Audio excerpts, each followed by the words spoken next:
పైన విమర్శలు వస్తున్నాయి. ఏం జరుగుతోంది? పార్టీ అధినాయకుడు అందరినీ క్రమశిక్షణలో పెట్టలేకపోతున్నారా? ఈ మధ్యకాలంలో పదే పదే వస్తున్నాయి.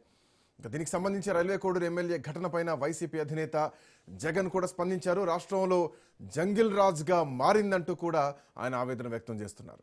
కూటమి ఎమ్మెల్యే తీరుపైన మండిపడుతున్నారు జగన్మోహన్ రెడ్డి.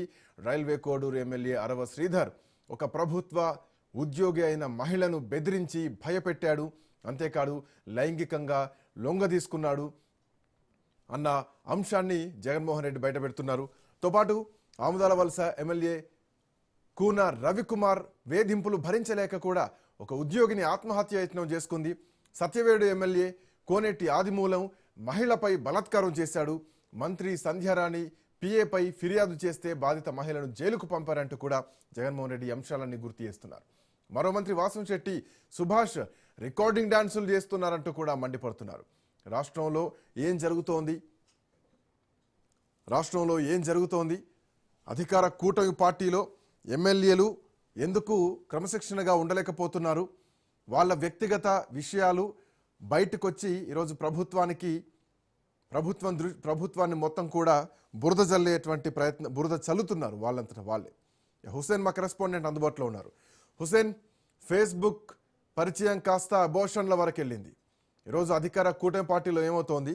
ఎందుకు పదే పదే జనసేన నుంచి ఇలాంటి పర్వాలే బయటకు వస్తున్నాయి? జనసేనాని ఆయన ఫ్యాన్స్ని కంట్రోల్లో పెట్టినంత ఎమ్మెల్యేలను కంట్రోల్లో పెట్టుకోలేకపోతున్నారా? ఆయన కంటి చూపు, ఆయన మాట ఎమ్మెల్యేల విషయంలో పనిచేస్తలేదా? ఏం జరుగుతోంది Hussain? Okay, thank you Srikanth. ఈ విషయం జనసేన పార్టీకి సంబంధించినటువంటి విషయాలను మనం ఒక్కసారి కనుక విశ్లేషించుకుంటే కనుక వాస్తవంగా జనసేన పవన్ కళ్యాణ్ ఉన్నంత క్రమశిక్షణతో ఆ పార్టీ ఎమ్మెల్యేలు కావచ్చు, తర్వాత కార్యకర్తల అంశంలో కూడా కావచ్చు, ఆ కాసంత దృష్టి పెట్టేటువంటి పరిస్థితి ఆ పార్టీలో లేదనే పరిస్థితులు ఇప్పుడు చెప్పుకోవచ్చు. ఎందుకంటే అప్పుడప్పుడు అడపదడప ప్రతిపక్ష వైసీపీ పార్టీకి కావాల్సినంత సరుకులు ఈ పార్టీకి సంబంధించినటువంటి నేతలే అందిస్తున్నారనేటువంటి భావన కూడా ఆ నిజమైనటువంటి జనసేన కార్యకర్తల్లో ఉంది. అయితే దీనికి తాజా ఉదాహరణే రైల్వే కోడలకు సంబంధించినటువంటి ఎమ్మెల్యే అరవ శ్రీధర్ ఇష్యూ. ఈ ఇష్యూ దాదాపు ఏడాదిన్నర కాలం నుంచి ఈ వ్యవహారం కొనసాగుతూనే వస్తుంది. అయితే ఎమ్మెల్యేగా ఎన్నికైనటువంటి అరవ శ్రీధర్ ఎన్నిక ఆవరణ తరువాత ఈ రకమైనటువంటి ఫేస్బుక్ వ్యవహారానికి చరం వేసినట్టుగా కూడా అక్కడ ఉండేటువంటి ఉద్యోగిని ఆరోపించేటువంటి మాటలు. ఈ మాటలను కనుక మనం ఒక్కసారి పరిశీలించగట్టు కనుక స్వయంగా ఈ ఉద్యోగులు చెప్పినటువంటి ప్రకారము ఆ ఫేస్బుక్ లో కంగ్రాట్స్ ఒక్క శుభాకాంక్షలు చెప్పడంతోనే ఈ వ్యవహారం అంతా ఇప్పుడు అన్న చందంగా మారిపోయింది.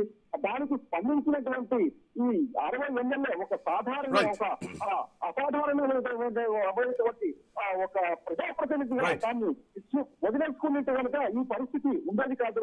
దాన్ని అలాగే పెంచుకుంటూ పోయారు ఈ ఎమ్మెల్యే గారు. Thank you Hussain, thanks for joining.